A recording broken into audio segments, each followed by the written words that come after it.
Good morning, everyone, and welcome to today's webinar. We are really delighted to present the ecoDa Ethics and Boards Barometer. And I would like to thank warmly Ethics and Boards for the good collaboration that we had with them. Our barometer provides insight into our boards are evolving across European member states. It looks at key topics such as preparedness of board members in terms of geopolitics and AI, board diversity, independence and length of mandates, as well as remuneration practices. To discuss these findings, I'm very pleased to welcome our speakers today. We have with us David Risser, CEO of Ethics and Boards, Maria Pierdicchi, who is the chair of ecoDa, and she has different positions as non-executive board member. And we have also with us Leena Linnainmaa. Leena is basically the chair of our Advocacy pilot group, but she is also the Secretary General at Directors Institute Finland. So thank you to the three of you for joining us today. So competitiveness, as you know, is certainly the key word in Brussels nowadays. And I would maybe ask our speakers to begin with one question raised by the barometer. Basically, are European boards sufficiently equipped to navigate today's complex environment, particularly in areas such as AI and geopolitics? And David, if you allow me, I would like to start with you. How do European boards compare with US boards in terms of governance practices in that field? David, can you guide us? Thank you, Beatrice, and good morning or afternoon or evening, wherever you are, to everyone.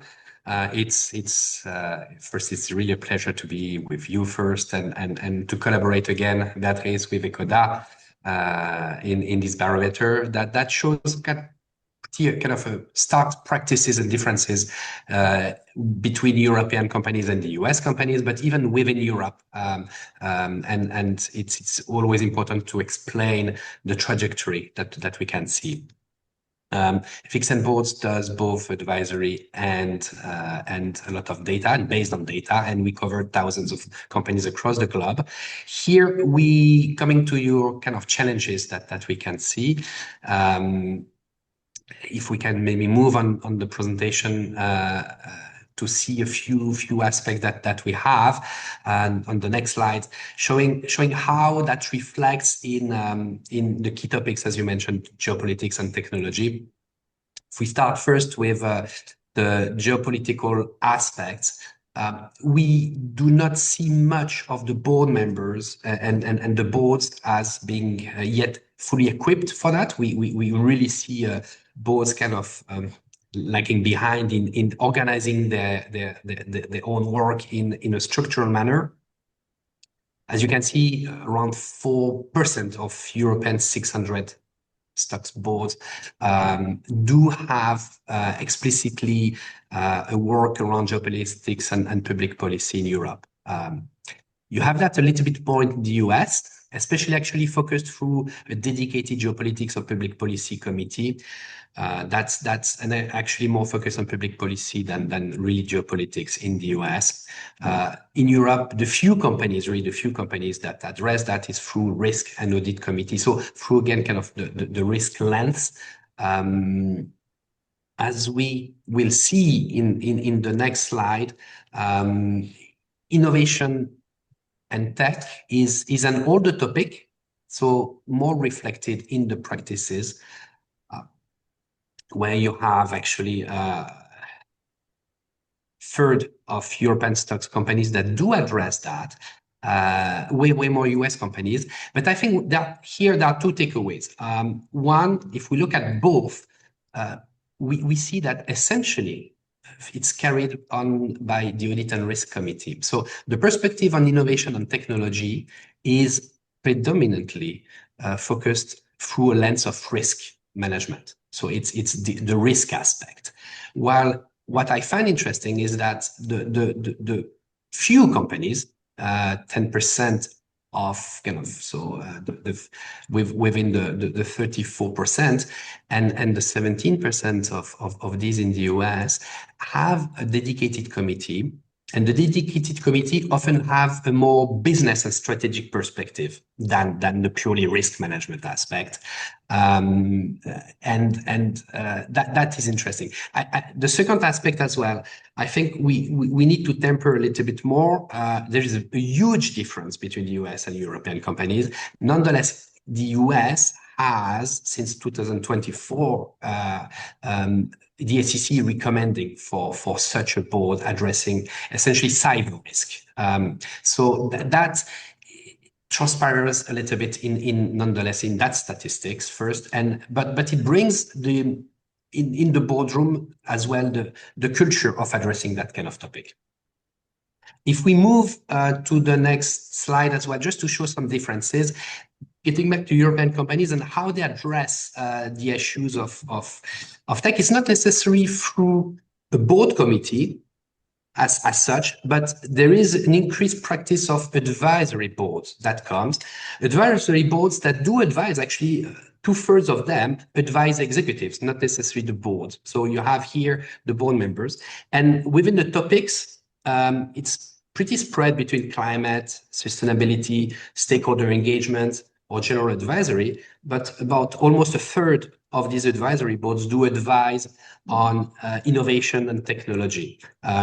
So if you take that about 1/3 of those boards that are 9% of European companies have an advisory committee, and 1/3 of them advise on tech, it means that you have about 3% of the 600 European companies that do have that perspective from an advisory board on technology. The last thing before we continue the discussion I wanted to share is on the next slide is if we take all the European board members, 16%, almost 17% of them do have digital and tech experience.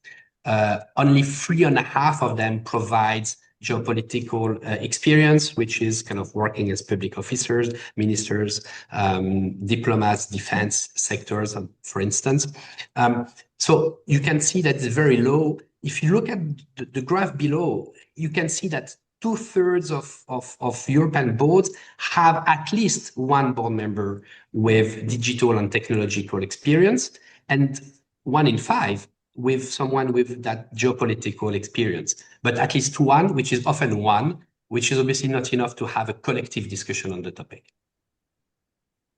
Thank you, David. Maria, Leena, I would like to turn to you based on your experience. Do you feel that the data reflect the reality of the boards where you sit? Maria, do you want to start? Thank you, Beatrice. Yes, indeed, this picture is reflecting a difference between the European boards and the US boards. I think the environment has changed dramatically in Europe too, and there is an increasing awareness of how much we need the special skills in the board. I think all the boards are reflecting on this very significantly, but the gap is still there. So we need profiles and skills that will match the challenges that we are facing in cybersecurity, use of AI in the business model of the company, use of AI in its governance, and use of AI for the board itself. We need also international skills and cross-industry skills in order to have not only functional skills and experience, and particularly former CEO experience, which is very much requested now. In fact, I would like to remind that I think 38% of the new board mandates recently in the last year have been given to people coming from an executive experience. Executive experience is felt more and more as a support to the CEO team, maybe more than the advisory boards in Europe. But we need to also, it's important to match functional experience with an overall understanding of the governance in Europe, which is in many ways different from US, an international profile, which is also calling on the attraction for sound international members to come to Europe, given the remuneration topic, and we will come to that later. But also making sure that the overall governance framework, governance rules, way of operating in Europe is well understood, because sometimes you may have, functional experts that don't really integrate well in the overall team if they are not familiar with the country, with the governance structure and so on. So finding these two elements is not always easy.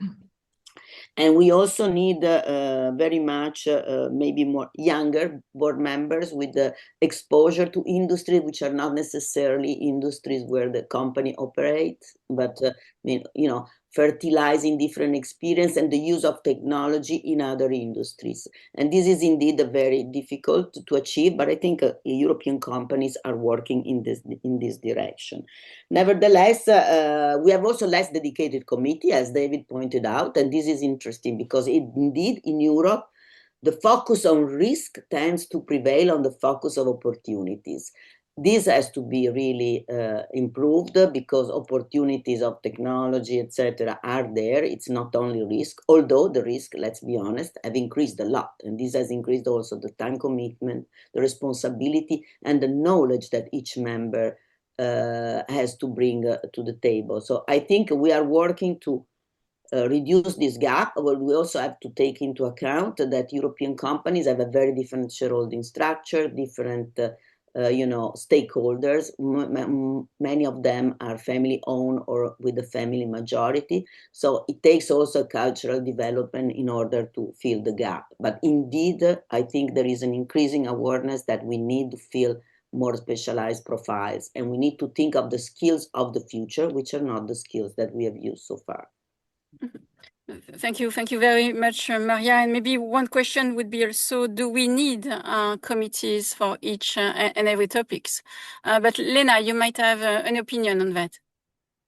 Yes, indeed. And there is a difference between American companies and listed companies in my country, as our boards are actually smaller than the American companies board. For a large listed company, 8 to 9 members on the board, and you cannot have an awful lot of committees if you have a smaller board. So it's about structures also. So committee is not a silver bullet. The question is geopolitics, is technology, is AI on the board agenda? We have recently conducted a survey with a partner. It's not published yet, but I have seen the results, and it seems that not all companies and not all boards are actually aware that their AI is actually coming, and it touches every single company. So there is definitely a need to concentrate more on these topics. And how you do it, well, it can be a committee, it can be an advisory board, it can be capable board members, but the company, the owner, of course, if you have active owners who are very diligently working on board candidate profiles, there could be added value from the shareholders if they understand that, okay, there needs to be some change in the board composition. But it seems to me that some companies are more awake than the other ones, and especially regarding AI, it seems that some companies are thinking it's like a tech company's topic, which it is really not. As for this spring, I think in the latest appointments there were more geopolitics people, maybe some more technology people, but there's also seems to be very much the worry that to elect people to the board who have very narrow expertise, so they will not be able to contribute to the whole work of the board. And this is something, of course, that you need to find the good candidates who also have the P&L experience in addition to some deep experience in geopolitics or technology. And it's a tough issue, actually. It's not so easy to find these, and the companies and shareholders should put the headhunters assignments to be very strict, that they need to find new sort of people. As for this spring, there seemed to be also quite a bit of a need for people experiencing growth, and because there is a lack of growth in Europe, so it might be to a certain extent that there was a lot of emphasis on growth and not so much, for example, AI technology and geopolitics. Of course, innovation, technology, AI is very much linked to growth. But as said, there is certainly no one solution for all companies, but definitely all companies and shareholders need to be active and need to, especially it's too late for this year, but for next year board elections, there will need to have be a look at that. Do we actually have expertise in these matters that are necessary? They're not going away. They're necessary for all companies, and whether the structure is a board members, advisory board committees, and of course the use of external experts can be extremely useful. So those views from me. Thank you. Thank you, Leena. I like your points, saying that finding the right balance is not that easy, and what matters is really the collective knowledge of a board. Let's turn now to the profile of European board members in 2026. I think it would be good to know what a board member looks like nowadays, especially regarding diversity. Should we now consider that gender balance is achieved, or is there still significant progress to be made? David, what does the data tell us? Well, we'll see the data. I think that we need to take them with kind of a pinch of salt, and as we will see. You have the data, as you can see, for instance, here, boards on average do reach and have beyond the 40%. That's expected in terms of gender balance, and you have now, more than 40% of women sitting on boards. It's very satisfying indeed. It's been driven by regulation. One has to acknowledge that as well. But if we look at these figures, and we can see how it's been split within and across European companies.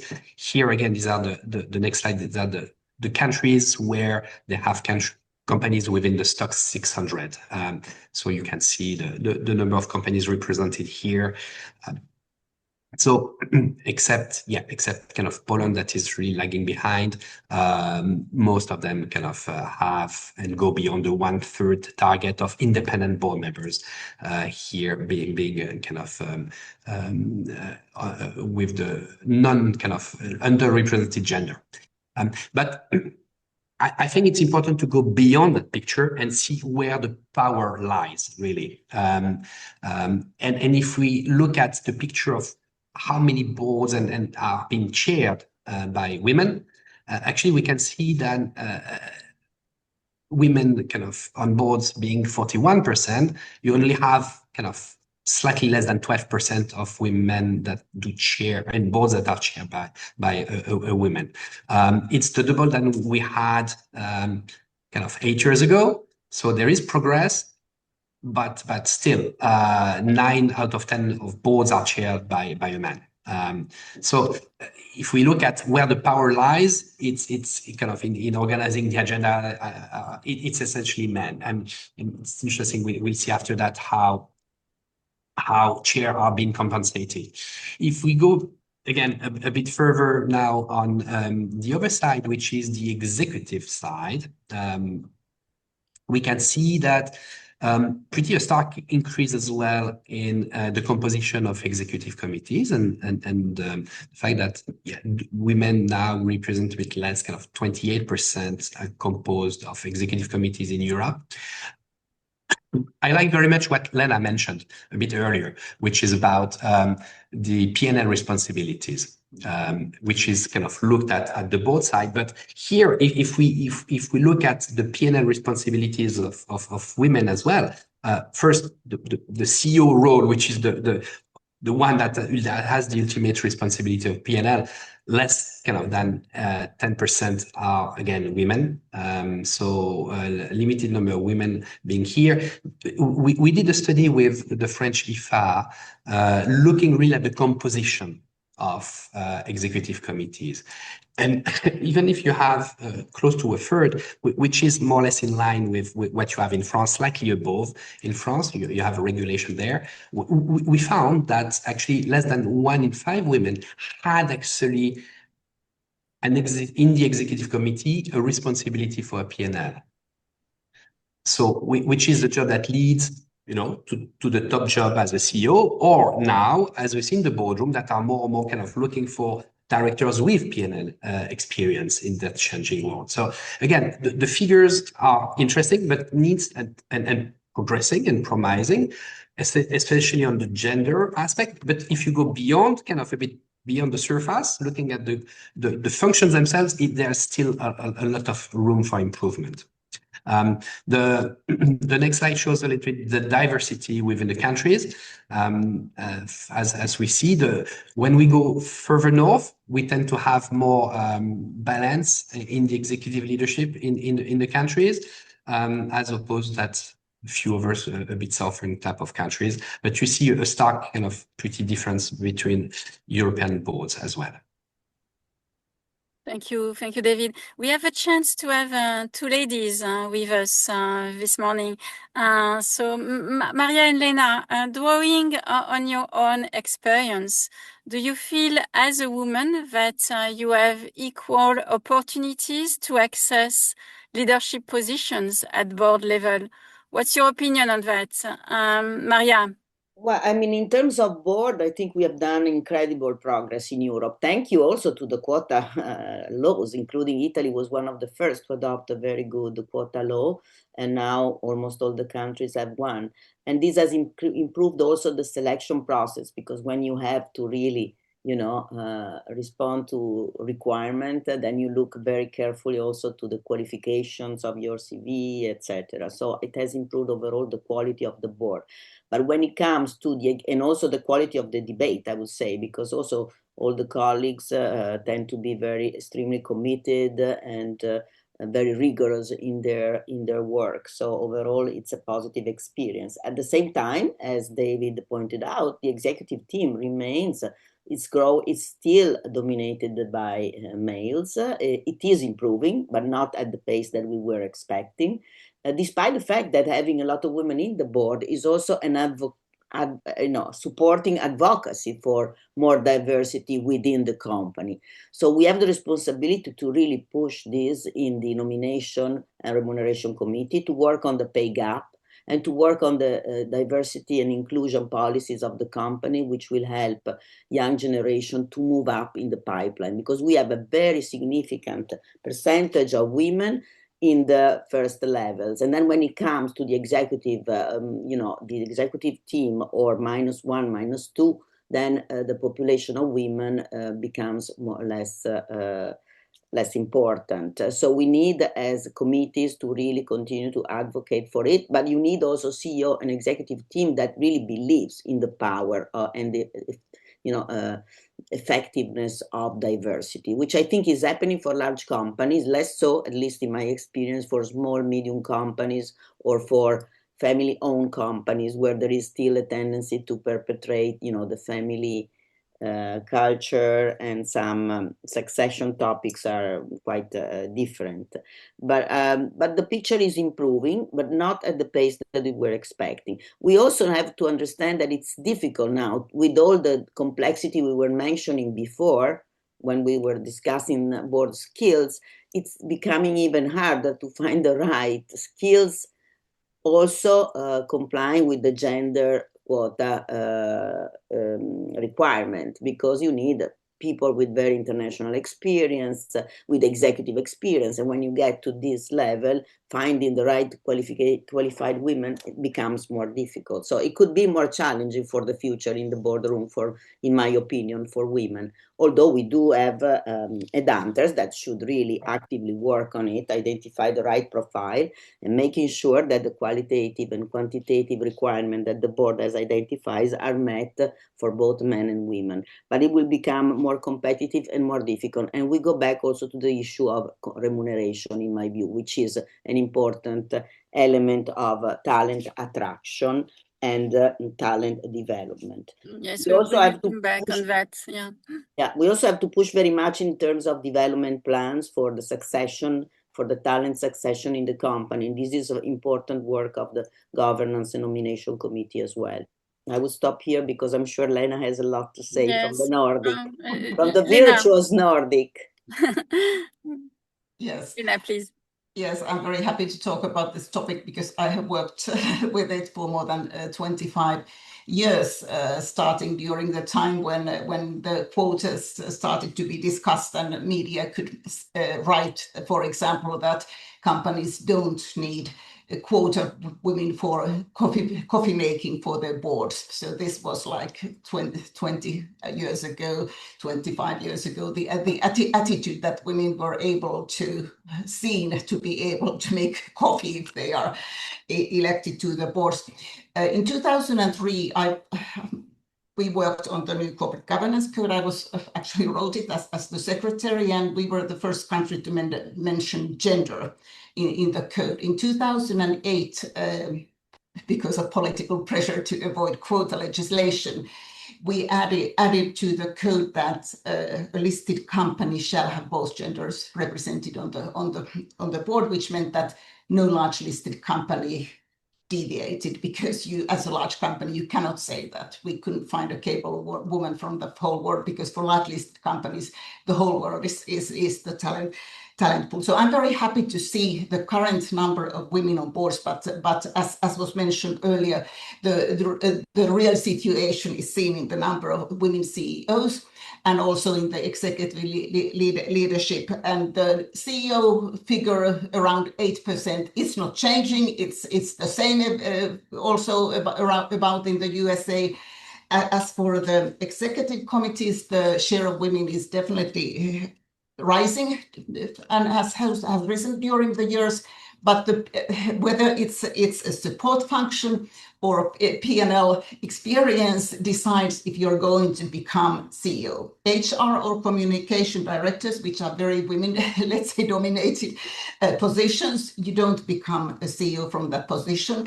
As CEOs are a primary pool also for board positions, and it is something that quotas don't help. It's the general attitude in the society, starting very early on age, employers, education, women themselves, division of work in families. We could talk all day about it, and there is very much to be done, and the figures show it clearly that we have been able to work on the boards, especially because there are several members on the board. It's easier to select also women there when you don't have to make a choice for one person as you do when you select the CEO.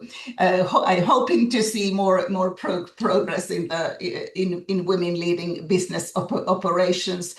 But it's not going to happen very quickly, and quotas cannot function there. You cannot say a quota for the CEO of a listed company CEO gender. Yes. Thank you. Thank you, Leena. And I know how much your institute contributes to more diversity in terms of gender, especially for young women. Yes.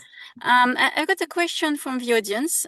Basically, I guess this is a French participant. She refers to a French law, which is now in place, which requires gender-balanced representation on executive committees. And she's asking if in Italy, Maria, and if in Finland, you have a similar law in place. Maria, do you have one? No, we don't have a law, but we have some sort of, let's say, Incentives? Advocacy incentives to improve the quantity of women in the executive suite. And I think CEOs are working hard on that. The problem, again, is all the mechanism to give them the right position, as Leena was suggesting, in where they are responsible for business and where they also should have some mobility within the company, because in order to develop, the higher roles, you need to change job during your career. And this is sometimes a constraint for women, but we don't have a law. It's only, let's say, it's only a question of culture, policy, and believing in the value of diversity, which is, I think, very, very much increasing in large companies, less so in small and medium companies. And what about in Finland, Leena? Do you have such a law? No, we don't have a law on that, and how we are working on it, have been working on it. Finland Chamber of Commerce, where I previously led this work, publishes extensive survey studies, statistics, and of course there's press releases on that, media writes about it. So it's very much awareness raising that has been, and 35% of the executives are held, positions are held by women, but of course there's the question of support functions and P&L functions there. So it's let's say awareness raising, soft law, the business sector do it themselves, how we have been working on it. And the Finland Chamber of Commerce it continues its work, despite that I left them seven years ago. So thank you. So we have a lot to cover today. So maybe another very interesting area highlighted in the barometer concerns the proportion of independent board members and the length of board mandates, where I understood practices vary across European countries. So David, could you please walk us through some of the key differences across jurisdictions? With pleasure. So first, on the independence side, which you can see on the next slide, well, obviously independence is well established as such. The question now is, to me, is no longer whether board members are independent. It's more how they show and demonstrate their independence of mind, and how they can contribute effectively to the board discussions through the skills, experience that we have and that they demonstrate. And still nowadays, as well, I think that there are a number of skills that will be very hard to measure. Which is the ability to decrypt, for instance, complexity and complex words, more complex nowadays, and a number of kind of skills that are more soft skills that will be difficult to address through statistics, because boards now overall needs to have that kind of sensitiveness and the ability to decrypt complex issues differently than they used to have. Hence, very likely the need for CEOs, as we mentioned.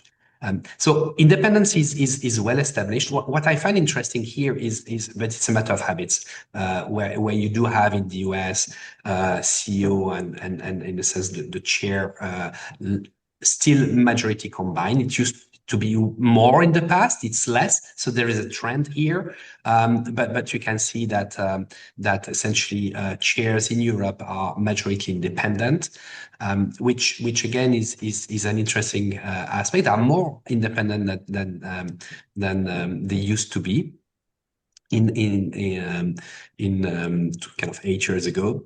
And the aspect, and knowing that the chair is really the person that drives a lot the agenda, that has a specific relationship with the CEO. It's interesting to see that they are independent. They are independent as we can see, for instance, in the UK, independent appointment, because chairs are more and more involved actually in overseeing, interacting, understanding the business and driving the agenda. So it becomes not necessarily a full-time job, but it requires several days a week often are dedicated to the position. If we go to the next slide, here we move from independence to a sense as more a fresh perspective. And Beatrice, you opened the discussion with that's a hot topic in Brussels is competitiveness. And in a world that changes, I find interesting that European boards are, in a sense, less stale than US, because the tenure hasn't moved much, 6 years on average in Europe versus 8 in the US, but that shows that European boards are more refreshed than the US one. And I find that interesting and encouraging in a sense. And we'll see some aspects around the annual re-election or not. Basically in Europe, board members oversee kind of a couple of strategic cycles. If you take the strategic cycle of 3 years, they are there to oversee 2 cycles, contribute to them, ensure the delivery. So a fresh perspective in that kind of world is I think important. The next slide shows, and is based on the OECD data, but shows a stark difference between the maximum term mandate and we see that a number of the countries have annual re-elections. And if you look at that picture, and if you look at the next one, on the next slide, which is the average tenure by countries, which vary considerably, almost the double, from 4.6 years to 8 years in Luxembourg, Belgium, or Sweden, kind of. You can see the dots, and the dot shows the countries with annual re-elections of board members, and you know it's not very statistically kind of representative. We have a few, but we can see that the dots are kind of spread across the country. So, which seems to indicate that annual re-election of board members do not necessarily impact on the average tenure of the board. You know, discussing with a number of kind of board members, sometimes they're a bit afraid of, you know, annual re-election would imply shorter tenure. Not necessarily, and I have to say that when we do our board evaluations and discussing with chairs of nomination committees, for instance, they start to kind of appreciate the fact that you can fine-tune more easily actually your board by finding new board members when it needs to refresh, and in a sense, the need to refresh a board, I think, is important as the environment changes a lot. And I will give the floor to our kind of other friends and panelists here to discuss that topic. Yes, and maybe I will change a little bit the dynamic. So maybe starting with this time with you, Leena. Do you believe that shorter mandates and annual re-election processes strengthen accountability and board effectiveness? What are your views? Because we see more and more, not pressure, but incentives to go that route. So what would you say on that? Well, as our tradition really is 1 year mandates, annual elections, of course we believe in that. But the truth is, of course, that most board members are re-elected at the next year. Not everybody, but most of them, and we find it that having annual elections makes it more certain that the board members need to contribute to the board work enough, because there is the nomination committees, or we also have very many companies where it's actually shareholders who form the nomination committees, not the board members themselves. They get the board evaluations, and of course we really want the shareholders to be active in this matter, and having 1 year terms helps the shareholders to be active, because you have to have the annual decision on all board members. It's of course other thing if you go back to your old ways, or do you see that we need to change the composition? We need new profiles, we need new capabilities, and also headhunters sometimes are saying that they give a list with new names, new capabilities, but the owners often choose the safe ones, the known ones, the previous ones, and so having the short or long tenure does not necessarily change anything. It's the owner's attitude and also courage to make changes, and I think considering the current circumstances, companies and their owners need more courage, not only in how they work with the companies, risk-taking, innovation, but also looking at the board compositions. How do you build a board to have a more new skills there that certainly are needed, and that is a big question, and the board tenure does not alone decide it. It helps because you get the chance to elect annually, but not necessarily if you are not taking any new attitudes. And to finalize, as for the independence, Nordic boards mostly have non-executive members, and most of them independent. So that is also tradition that the executives are not board members, but we do have some big family owners that, of course, sit on the board also in addition to the majority of outsiders. Thank you. Thank you, Leena. Maria, do you share the same opinion? Actually, I think it depends very much also on the election approach or legislation or practices, and as well as the different context. For me, annual election can be also very disruptive because, if first of all, if it's a board list, you cannot go through the exercise every year because it will become extremely demanding, difficult, and also disruptive to the work of the board because it takes a lot of time and effort. Second, I think it takes time to become really a contributor at 360 degrees in a board. In 1 year, you will not be able to make really to provide all the value you can provide. Now, it's true that many times the re-election every year is ending up with renewal. So in fact, also for for countries that have election every year, the tenure remains quite high. But how do you value the contribution in 1 year? It's very difficult. Investors don't have so much visibility on the individual contribution, whereas in a mandate of 2-3 years, you can see how well the company has done, how well the board has operated, how the governance rules have been implemented. You can look at board evaluation over 3 years, which can provide a lot of input. In 1 year, for me, the horizon is very short. Now, having said that, I think we should be proud that Europe is refreshing the boards more than in the US, which has more independent but longer tenure, which tells you a lot, because when you have the CEO and chair role that are in one person, you also tend to have more, let's say, continuity of the board, that I think, than when the two roles are separated, because the chair can play a more independent role in guiding the overall re-election process and the evaluation of the profiles needed.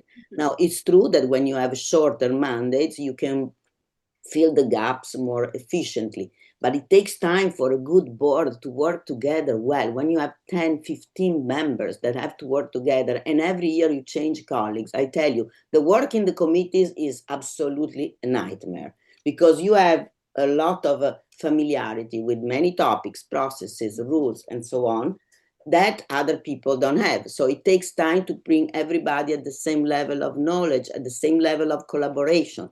So let's look also at the efficiency of the board and committees, because the time we spend in committees and in boards, in formal and formal meeting, is amazingly increasing. If we have also more change, this will become even more challenging, which goes back to the time commitment, responsibility, workload, compensation, talent attraction. So in my view, there is a mixed picture. Nevertheless, we should be proud that we have more independent board members. It depends very much also on the local governance codes, practices, and culture. In large companies in Italy, they are almost all independent board members. When you get to family-owned companies, if they are listed, they have a requirement to have at least 2 independent board members. If they are not listed, they have no requirement.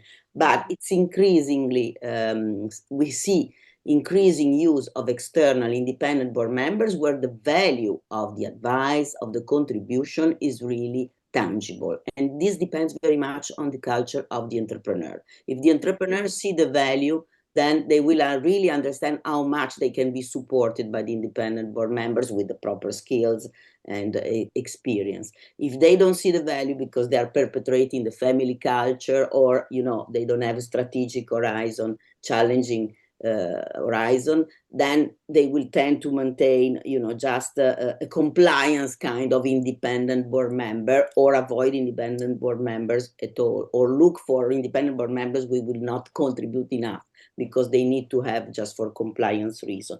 But for large companies, I would say in Europe, the independence is assured. And as David was mentioning, it is a question of mind. Unfortunately, the laws and the codes say it's also a question of time. So we can have 2 or 3 mandates and then you lose independence technically, although you don't lose independence, from the point of view of your mindset and approach. And this is one factor which is making European boards refreshing more quickly than in the US. The fact that you lose independence technically for many countries according to the governance codes or the laws. Thank you. Thank you, Maria. So I think we will not get a consensus today on annual re-election of board members. And you made a good transition, Maria, to the next topic, which is remuneration, which remains a sensitive topic. And David, in your views, does director compensation adequately reflect the increasing responsibility of today's boards? Well, today's boards, depending where you are, you will see that it's sometimes not enough. What I find interesting is the variety of practices, actually, even within Europe, and we see the differences of practices as well between board members and chairs. Practices differ, amounts differ as well, general picture, board members are better paid than they used to be paid. A few years ago, almost 20% more than just pre-COVID period. In terms of practices, a question is about how to align sometimes board members with the company, still about the independence and about should board members be awarded equity, should they buy later down the line equity of the companies and keep them during their mandates to have stakes in the companies. We can see that most of companies here, or countries here, do not kind of really award equity to board members. Leena will speak about that, obviously, as it's a practice in Finland. If we look, go at kind of the next slide, we will see that, and thanks. Beatrice for the additions about Portugal. We can see that essentially even kind of Finland, where board members receive equity, that's a fixed part. So board members in general receive a fixed part, fixed remuneration. And there is one exception, which is France, where in a sense, it's always the French exception sometimes, but where basically 60% of the remuneration of board members is made of attendance fees overall. So that may have incidences, kind of, I don't know, in the level of remuneration overall. But here, I think one of the takeaway of fixed remuneration is that most of boards and companies now realize that, board members have to work. Sometimes they have to work extremely hard, very frequently, and your remuneration is the overall package of the assessment of your time commitment for the company in terms of not only meetings but really preparative work that you have to do. And actually, most of the work is not done during the board meeting itself. It's in between board meetings, in between committee meetings, in learning, in reading, in having meetings with management. So all that kind of work is not necessarily reflected just purely by the frequency of board meetings and the remuneration. If we go to the next slide, we see that the basically average remuneration now is at 90,000 euros, euros. In a sense, it used to be 77 just pre-COVID. There is indeed an increase there. We can see that if we look at the large markets, with obviously with the exception of France, which is a laggard here, maybe because of the frequency, kind of a jeton présence type of, used to be called like that, type of remuneration. To a lesser extent, Italy as well, that is below the average. But if with these two exceptions, if you look at large markets,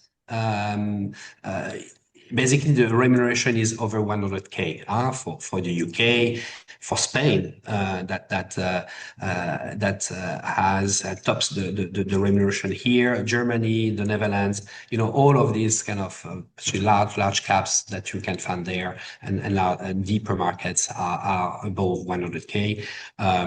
So that's the kind of, compared to what you ask, in the sense, Beatrice, yes, board members are better paid. They're still, compared to the US, for instance, and we have done board evaluations and discussions with a number of companies in Europe where when you are exposed to the US market, you may want to attract a board member that has the local knowledge in the US. It's very difficult because, then the remuneration is really different. We haven't put that here, but maybe next year we will. But still kind of lagging behind, improvements shown. If we go to the next one, which we find interesting as well, is the difference between a board member and the chair. As I mentioned, in the UK, chairs are considered independent upon appointment, and then not usually it's upon appointment because they are very involved in interacting with the CEO and overseeing the company as well. So it's an important kind of work, but still you see that UK chairs are very well compensated for more than European chairs, which is about kind of 4 times what a director takes home. The next slide shows actually the detail of that. Per country, and we see again kind of differences even in markets that pay well, like the Netherlands. It's actually a ratio 1 to 2. So in a sense that you can still have, and knowing a number of Dutch boards, the chairs there do not work less. Actually, there is a lot of scrutiny as well. France tops the things. Obviously, the board members kind of are the lowest, but it doesn't kind of, chairs are on the take home are really on par with their European peers, sometimes above as well. So you can see the differences of practices. Italy ranks second again because the directors kind of come lower, but it shows it shows as well where companies still believe where the power is, so very concentrated. And the value add of a chair versus other board members that do contribute a lot through the work of the committees, through all what we discuss, and Maria and Leena will complement, shows that appreciation. And remember as well the discussion we just had a bit before about the gender diversity aspect and how the percentage of women do chair companies. So the pictures needs to be put with all together with other aspects. That is. Thank you, David. Maria, Leena, I don't know which aspects you would like to comment, but I would like nevertheless to get your opinion on the gap in remuneration between the chair and the other independent non-executive directors, given especially the collective nature of board responsibilities. But you might want also to comment about share-based fees. Do you feel that affects director independence? I don't know who wants to start. Should we come back to you, Maria? Yes, absolutely. But first of all, I agree completely. Yes, there has been a slight increase after COVID, but on average, the gap has widened between the chair and the NED, as well as between the NED and the CEO. Used to be 6%, the remuneration of a NED vis-a-vis the CEO, now it's 3%, which tells you a lot of how sometimes undervalued is the value of the collective work of the board. Because if you are the CEO, of course, has important delegation power, but the board is acting collectively, is taking responsibility at the same level. You don't have more or less responsibility than CEO. You have the same responsibility. The time commitment has increased, the responsibilities have increased, the complexity is increasing. You don't get training and education many times offered by the company, so you have to pay for it. So there are a number of factors affecting really the level of compensation that, according to us, to Net Community, but to many other organizations in Europe, is absolutely inadequate for the complexity and the responsibilities you are taking. So, but nevertheless, this is still a taboo sometimes. When we go for renewals of board, believe me, the discussion on the board remuneration is the less important, is the one that receives less attention, because we spend a lot of time on many other factors, quality, profile, skills, but the remuneration is not taken enough into account. So what can we do? We can work in remuneration committee to make sure that the benchmarks for remuneration are the same that we use for CEO and the C-suite. Because if we use different benchmarks, and believe me, sometimes this is done, then of course we have a different level of compensation of the CEO and the executive vis-a-vis the board. So the benchmarks should be aligned. They should be truly international when it comes to international companies, and they should be very much well applied also by industry and by peer group. So this is a work that is not often regarded as important as it should be by remuneration committee, but it is in the hands of course, chair and remuneration committee. Now, chairs have sometimes the vested interest to maintain the gap between the chair and the NED, but I think NED have also the right to really ask for the right analysis of the time commitment, of the responsibilities, of the time commitment, not only for the meetings, but for the preparation, the informal meeting, and all the tasks that David was mentioning before. Because, you know, you can, if you are in 2 or 3 committees, the time you have to prepare for those committees is incredibly important. Also, the extraordinary items that come to a board, they can represent extra work, which with the attendance fee less being used recently, also reflect a lower compensation overall. So the attendance fee should be revalued, in my opinion. And another topic that could be some food for thought for remuneration committee is whether to imply also to involve some benefits for the board members as form of compensation. They could be health benefits, they could be other benefits, they could be education paid by the companies. In Italy, this is unknown, but it's something to explore, as well as possible delegation to some board members that will justify different compensation. Because if you're really supporting the board in a special area, suppose you are a technology expert that is really supporting the executive team in the technology, then you should also be compensated for it. It should not be given for granted that you have to play much more important role if you have certain skills vis-a-vis the rest. So in my view, this is a topic that we should keep in mind, because the quality of the board and the attraction of talent is very much based on compensation. Attracting international talent is very difficult for European companies with this level of compensation. Maria, I'm conscious about the time, so I would like to hear Leena on this topic. Yeah. First of all, I was actually quite surprised to see how wide the difference is between the different European countries, what the ratio between the chair and the members are, representing a small ratio, 2.2. And there has been quite a lot of discussion recently that the ratio is too small, that it should be the chair remuneration should be higher than about twice what there is so much work nowadays. So that is an ongoing discussion here. Also, something very new, recent discussion here is that because of the lack of growth, should there be some sort of growth element in the board fees, and of course it cannot be the same as the executive remuneration, variable remuneration, because of conflict of interest. So that's a tricky question. That is something that has given up. As for attendance fees, those are very important in situations when you have a takeover situation. You have 30 extra meetings, and if you don't have attendance fees, you work for nothing.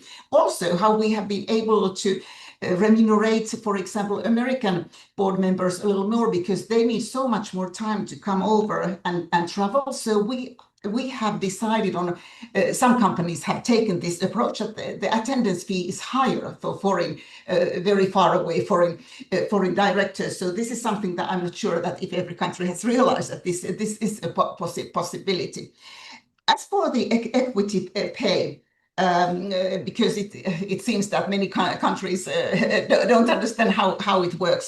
It's actually the whole fee is decided as a fixed fee at the AGM, so it's not variable pay when you get equity. The AGM decides, for example, 60,000 euros, 100,000, whatever, and then it says that 30% of this is equity and 70% cash, because you need to pay the taxes. And then you get the amount of shares that actually the fixed number of money indicates. And our finding is that it motivates the board members to work for the good of the company, because it's also good for them if the market value and increases of the company. But also there's the interesting point on the other hand, that if, for example, one of our members recently finished her operative work and not getting a salary anymore, and just working on boards, and okay, I don't get any cash actually, so I have to live on savings because I only get shares. So do you have to be financially independent if you only get equity pay? But as I said, large companies mostly use the equity fees. Smaller listed companies, not really so much, but it's very usual. And this statistic was for Eurozone countries, so Sweden is not there. I believe that it would be more similar in Sweden, as now we're standing out very much alone. But it's an appreciated custom here, and as said, it's still a fixed amount that the AGM fully decides. Some members here maybe sometimes talk that should there be also a pension part, but that's also for the shareholders to decide that if you want to pay pension fees for the board members, the AGM can anytime make such a decision, but it's very unusual also. But there's always a lot of discussion, and especially as our tradition is quite modest board fees compared to the American or some other countries, and negative publicity, of course, because they have like the click headlines and indicating that the people who do nothing get a lot of money. So it's a very difficult topic to discuss in public, unfortunately. Thank you. Thank you, Leena. Unfortunately, we are running out of time, so that brings us to the end of today's discussion. But I think that shows that data can stimulate a lot of conversation and brainstorming around corporate governance practices. I would like to thank very much David, Maria, Leena for your contributions.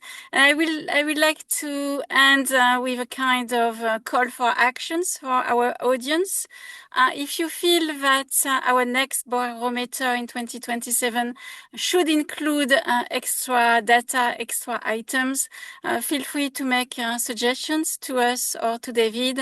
I think the barometer is there to serve you and your interest. So it would be good to make the barometer evolved in that sense. So let me wish to all of you a very good day, and let's stay in touch with ecoDa. Thank you again to everyone. Thank you to you. Bye-bye. Bye. Thank you. Have a beautiful day. Bye. You too. Bye-bye.